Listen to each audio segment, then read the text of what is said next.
تو یہ سارا کچھ جو آپ ٹریولنگ سے سیکھ کے آتے ہیں وہ پھر آپ اپنے کاروبار پہ، اپنی ورک پلیس پہ جب اپلائی کرتے ہیں.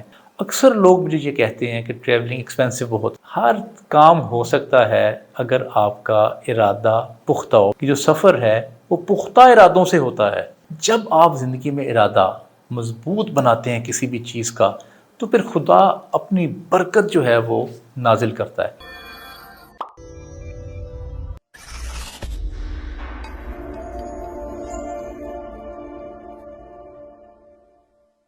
بسم اللہ الرحمن الرحیم. اللہم صلی علی محمد و علی آل محمد وبارک وسلم. السلام علیکم. میں ہوں علی عباس. موضوع ہے جی آپ ٹریولنگ سے لرننگ کیسے حاصل کر سکتے ہیں. پہلی بات تو یہ ہے کہ میں مستنصر حسین تارڑ صاحب کو خراج تحسین پیش کرنا چاہتا ہوں کہ ان کی ایک بہت بڑی کنٹریبیوشن ہے اس ملک کے لیے. وہ مختلف علاقوں میں وہ گئے اور وہاں پہ انہوں نے علاقے ایکسپلور کیے، پھر اپنے کالمز میں، اپنی کتابوں میں، اپنے سفر ناموں میں اس کا ذکر کیا. اس کی وجہ سے لوگ بھی وہاں پہ گئے اور جو وہاں کے جو لوگ تھے وہ بھی خوشحال ہوئے اس وجہ سے، کیونکہ جب ٹریفک آتی ہے کسی بھی علاقے میں تو وہ علاقہ خوشحال ہو جاتا ہے، ٹورزم بڑھ جاتا ہے. قرآن کی ایک آیت کا مفہوم ہے کہ دنیا میں گھومو پھرو اور اپنا رزق تلاش کرو. اس آیت سے میں نے یہ اخذ کیا کہ جو لوگ زندگی میں جتنا زیادہ ٹریول کرتے ہیں اتنا زیادہ خدا ان کو رزق دیتا ہے. اکثر بات آپ لوگ کرتے ہیں کہ رزق کی بندش ہے یا رزق کی تنگی ہے یا خدا ہماری قسمت نہیں کھولتا یا ہمارے پاس بہت زیادہ مال و دولت نہیں آتا. اس کی بہت بڑی وجہ یہ ہے کہ ہمارا ایکسپوجر کم ہوتا ہے. جب آپ ٹریولنگ کرتے ہیں، ٹورزم کرتے ہیں تو مختلف کلچرز، مختلف مذاہب، مختلف لوگوں سے آپ کی ملاقات ہوتی ہے، آپ کا ایکسپوجر بڑھتا ہے. تو جیسے جیسے آپ کا ایکسپوجر بڑھتا ہے آپ کے اندر کانفیڈنس آتا ہے، آپ کے اندر نالج آتا ہے، لوگوں کے ساتھ ڈیل کرنے کا طریقہ آتا ہے، آپ کو کچھ آئیڈیاز ملتے ہیں. تو یہ سارا کچھ جو آپ ٹریولنگ سے سیکھ کے آتے ہیں وہ پھر آپ اپنے کاروبار پہ، اپنی ورک پلیس پہ جب اپلائی کرتے ہیں تو ڈیفینیٹلی آپ کے جو چانسز ہیں وہ بڑھ جاتے ہیں. اکثر لوگ مجھے یہ کہتے ہیں کہ ٹریولنگ ایکسپینسو بہت ہے، تو میں ان کو کہتا ہوں اگر آپ جہاز کا ٹکٹ نہیں افورڈ کر سکتے تو ٹرین پہ چلے جائیں. ٹرین کا ٹکٹ افورڈ نہیں کر سکتے بس پہ چلے جائیں. بس کا ٹکٹ افورڈ نہیں کر سکتے موٹر سائیکل پہ چلے جائیں. موٹر سائیکل کا اگر آپ سفر افورڈ نہیں کر سکتے تو پیدل نکل جائیں.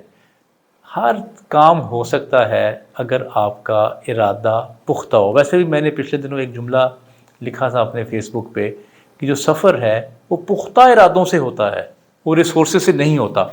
کیونکہ بہت سارے لوگ میں نے ایسے زندگی میں دیکھے ہیں جن کے پاس بہت سارے ریسورسز ہیں لیکن ان کی خواہش نہیں ہے تو وہ بھی سفر نہیں کر سکتے. پھر میں نے ایسے لوگوں سے بھی ملاقات کی کہ جو ریسورسز جن کے پاس نہیں ہیں لیکن ان کے ارادے کچے پکے ہوتے ہیں، اسی لیے وہ سفر نہیں کر پاتے.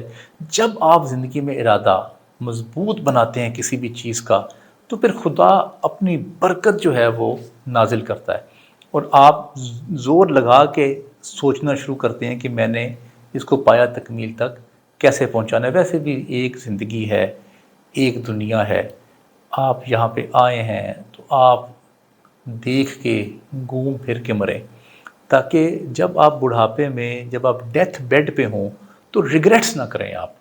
کیونکہ یہ بہت سارے انٹرویوز ایسے ہو چکے ہیں جو لوگ ڈیتھ بیڈ پہ تھے ان سے جب سوال کیا گیا کہ آپ کو کیا لائف کا ریگریٹ ہے تو تقریباً سب لوگوں نے ایک جواب دیا کہ کاش ہم مرنے سے پہلے دنیا دیکھ لیتے. کیونکہ اس وقت ان کے پاس کچھ نہیں ہوتا، نہ مال و دولت ان کے کام آتا ہے، نہ ان کے پلاٹس، نہ ان کے بڑے بڑے مکان، نہ ان کے بڑے بڑے بزنس. لمحہ با لمحہ اگر آپ زندگی کو انجوائے کرنا چاہتے ہیں اپنے دوستوں کو لیں اور مختلف علاقوں میں نکل جائیں. پہلے صحراؤں میں جائیں، پھر گرم صحراؤں میں جائیں، ٹھنڈے صحراؤں میں جائیں، ٹھنڈے پہاڑ دیکھیں، گرم پہاڑ دیکھیں، ٹھنڈا سمندر دیکھیں، گرم سمندر دیکھیں، ٹھنڈے میدانی علاقے دیکھیں، گرم میدانی علاقے دیکھیں، جنگلوں میں جائیں. ان ساری جگہوں میں جائیں گے جب آپ تو آپ کا ایک ورلڈ ویو بنے گا اور آپ ڈیفینیٹلی جب ان جگہوں پہ وزٹ کریں گے تو آپ کو خدا کی جو قدرت ہے وہ بھی مختلف بہانوں سے نظر آئے گی اور آپ کا خدا پہ جو یقین ہے وہ بھی پختہ ہوتا جائے گا. آپ کے وقت کا بہت بہت شکریہ.